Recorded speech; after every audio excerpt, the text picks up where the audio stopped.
What's up, guys? This is Ty Zen, and I am broadcasting from the World Bitcoin Network headquarters here in Boston, Massachusetts. Okay, and this is a follow-up to the first video about Slock.it, and the S in Slock stands for Smart, Safe, Secure Lock. Okay, so I have some follow-up questions here. We ran out of time in the last video, so I got some more questions from my fellow investors here. So let's go ahead and get started. First question, guys. So why should I invest in Slock? What are some of the advantages here? Some of the advantages are that it saves businesses a lot of money. So for example, the way that I see it, oh, I gotta make my disclaimer. I'm not a licensed financial advisor, guys. In America, you're not allowed to dispense financial advice unless you're a licensed advisor. And so I am just sharing with you guys the research that I discovered about Slock.it. So what you do with that information is up to you, okay? So also, I do not work for Slock.it. I am not a representative of them. I'm not their shill. I am not anything with them other than a trader and an investor who has done research on them to figure out if they are worth my money to invest in them or not. Okay, so I never met any of their team members in person, and if I was representing them or I was working with them in any capacity, I would let you guys know. Just like when I was helping out, promoting the NXT, I let you guys know exactly what my role was there and everything. And here I have absolutely no interactions with anybody that I know of from the Slock.it team. So I just wanted you guys to be aware that I have no bias towards them or against them, okay? The only person that is closely related to them that I would even have any idea about is that I spoke with Vitalik Buterin and I interviewed him live, and you guys can watch that video on this channel so you guys can see what it was I talked to him about, okay? So I just want to get that out of the way, okay? So you were asking, again, what's the benefits of the Slock.it? Okay, so the way that I look at it is like this, is that in all the major cities that I visit and I go to, I rent cars all the time. And they always got to give me a key. I got to go in there and check with them. And then I got to come out, look for the car, and do all that. Now, if I rent with, like, for example, like, I think it's, I forget which one it is, but I think it's Enterprise or something like that. It's one of the car companies. I rent something. National, where you pick your car? Yeah, National, where you go out there, National Car Rental. You can go there, grab your car, and then when you leave the parking lot, they will check it out for you, okay? The reason why I believe this smart lock system from Slock.it is a very revolutionary technology is because it includes the software and the hardware. Now, in my first video, I mentioned that the hardware is a lock, like a physical padlock, okay? And I think I read somewhere where they're gonna partner up with some reputable lock company, some lock manufacturer, to put their computer chips inside the lock. Now, you can see the prototypes of their locks on their website. At the conferences that they've been to, they demonstrate the lock, okay? So that's a huge step for me because I know how hard it is because I have a machinist and a welding and manufacturing background, and I understand how hard it is to take something that's an idea in your head and put it out into the physical world, into a physical metal product or just a solid product, and on top of that, put circuit chips inside so that it can connect with the Ethereum blockchain. Okay, so to me, I can understand how, most people, they talk about things, but they never actually go do it. So these guys actually talked about it, they planned it out, and they actually went and built the hardware, and they're doing the software. So not just for rental cars, but imagine if you go down to the city of Austin, there's certain cities like the city of Austin, Texas, which is the capital of the state of Texas for anyone that's outside the US, right? And Texas is the biggest state in America. And that's where I live. I live in the city of Dallas. I'm just here visiting the World Bitcoin Network headquarters. But when I'm living in Dallas, and when I visit my friends leonfood.com and Eric in the city of Austin, what happens is when you go there, when you go to the downtown area, there's a bunch of what's called smart cars, and there's a bunch of bicycles that they are locked up into the bikes are set in what do you call it, bicycle racks, and they're locked, and you have to go over there and put your credit card in there and pay for it, and then the locks will unlock, and then you can go do it. The problem with that is that if you're involved in cryptocurrencies or Bitcoin or anything like that, you know that credit cards are not safe. People can steal your identity. They can do that because when you pay for it, not only does it take your credit card number, it takes basically your private and public keys. They don't work on public and private keys, but they pretty much take all the private data on your credit card to use that to process the transactions. So with this new Slock technology, I hate the word Slock too, by the way, guys. And I know that the Slock team is going to be listening to this. I think that it's the absolute worst name. It just sounds weird. It sounds I kind of like it. Well, it sounds like a porno name or Slock something. it. Yeah, Slock it. It sounds like a violent name or some or a kind virus. of. So I have a question for you, Ty. You know. Okay, so they're taking all these assets that aren't used, Yeah. and they're making it peer-to-peer. I just got coffee from James World's best D'Angelo coffee. from the World Bitcoin Network coffee maker, right? Hey, we got any creamer or milk or anything? Ah. Whipped cream or whatever you want. Gotta make sure you have. Thanks, James.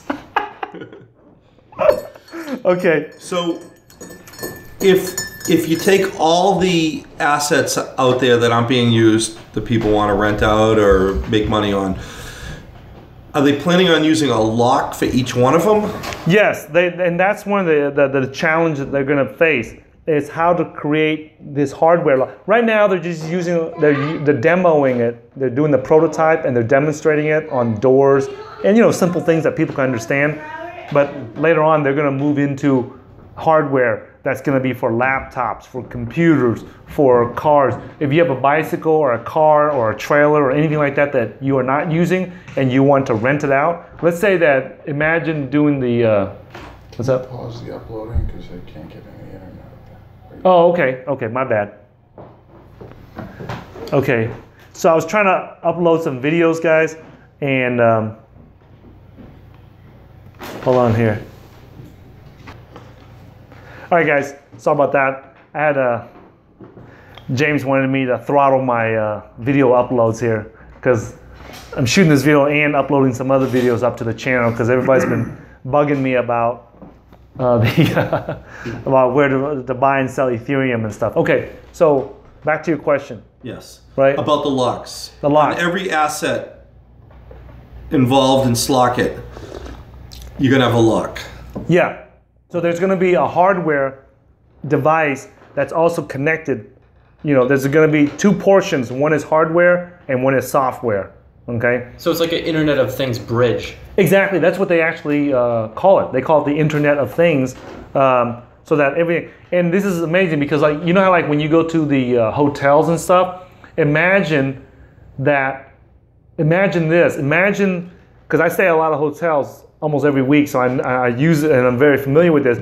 Imagine when you go into the hotels, how the hotels have to pay for all the TVs and microwave ovens and everything, the iron and everything. Imagine this. Imagine when you can set up a hotel all by yourself and not have to furnish it with any type of electronic or hardware equipment, microwaves, refrigerators, or nothing. And you go and you tell the manufacturers, let's say Samsung manufactures refrigerators, microwave ovens, and stovetop, cooktop ovens, right? Imagine if you go to those companies and you install this hardware on it, and you tell the Samsung, the manufacturers of the appliance manufacturers, and you tell them, hey, I'm going to build this hotel, and you guys supply my entire hotel with the appliances. And you guys can make money off of it because every time somebody rents my hotel, I'm going to signal it to the appliances, use the Slock system and install it in there. That's one way where the hotel owners, the business hotel business owners can build a hotel and save on the cost of the appliances because they don't have to furnish the appliances. Because if you think about it, the people that build hotels, they're in the rental and leasing business. They're not in the business of owning microwave ovens, appliances, refrigerators, because that doesn't make them money. So it allows the customers to pay for a per unit cost. Exactly. So if I come into the hotel and I don't use the microwave and I don't use the refrigerator, why should I have to pay for it? Exactly. And I'm paying for it right now, right? So the average hotel rate is about $120, $130 across the US. Imagine going in there, and I never, for like 2 years I can't remember in the last 2 years when I ever turned the TV on. Why should I have to pay for that? Right.